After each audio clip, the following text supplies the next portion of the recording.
Dementia is, when we say neurocognitive disorder, so this way we can understand what dementia is. It's a neurocognitive disorder which can have many, many etiologies, which is no different than you having pneumonia. You know, you can have pneumonia because of bacteria, you can have pneumonia because of viruses, and you can have pneumonia because of fungus, and you can have pneumonia because of chemical pneumonitis. You know, you drank something, it went the wrong way, or you aspirated. So pneumonia is pneumonia, but there are many causes, or what we call as etiologies. So dementia has many, many etiologies. So we have etiologies where, you know, again, when we talk about brain, we talk about proteins, we talk about water, we talk about electricity and chemicals. That's what brain and human body is all about. So protein synthesis is integral to brain structure and function. And there are many different proteins in the brain, many different protein cascades, pathways. And those protein pathways, amyloid is one protein, synucleotide is another protein, tau is another protein, and then tau is another protein.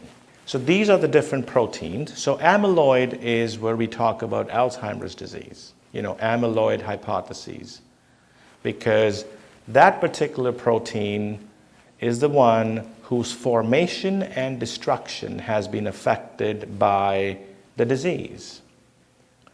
And therefore, and what is one of the key chemicals or neurotransmitters in amyloid?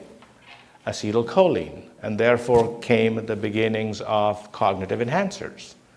So if there's any way we can prevent the formation of amyloid plaques, you know, where they form, they destroy the wrong way, and they get deposited in the brain. Obviously, when they get deposited in the brain, they cause an impairment in flow of information. So same with synucleopathy. This is the Parkinson's, the Parkinson's plus syndromes. All of those things are from here. And then tau and tau are the frontal lobe kind of executive dysfunction kind of dementias.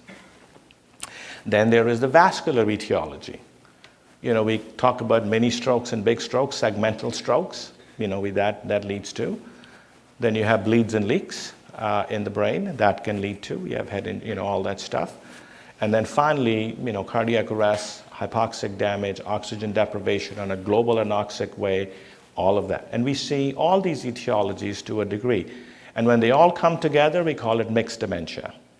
It's that saying that really after a certain stage, when you get to an MMSE of 15 or 16, beyond that, everything is mixed because every cascade has taken fold. I think in my, we had this one person at St. Peter's who was very complex, and the only family who actively wanted to get a brain autopsy done so that they would understand.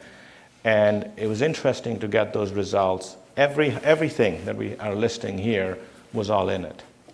So really, by the end of the day, you know, it becomes splitting hairs, as far as I'm concerned, as to what type or what is the etiology, because just about everything. Yes, in the beginning stages, perhaps there is a pure version, but again, that is speculation hypotheses, simply because we're not doing brain biopsies and people who come into my clinic or geriatric medicine clinic to say, oh, okay, which hypothesis is this?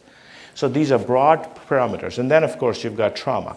So many, many etiologies. And so what happens? This is what happens.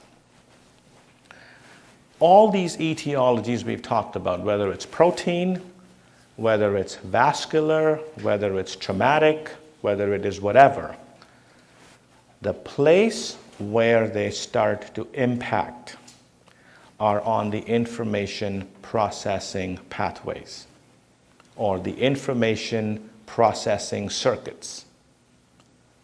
And when they start to impact on the information processing circuits, the first manifestation of that is impact on higher cortical functions. And when you have impact on higher cortical functions, that's where the MMSE and the MoCA goes.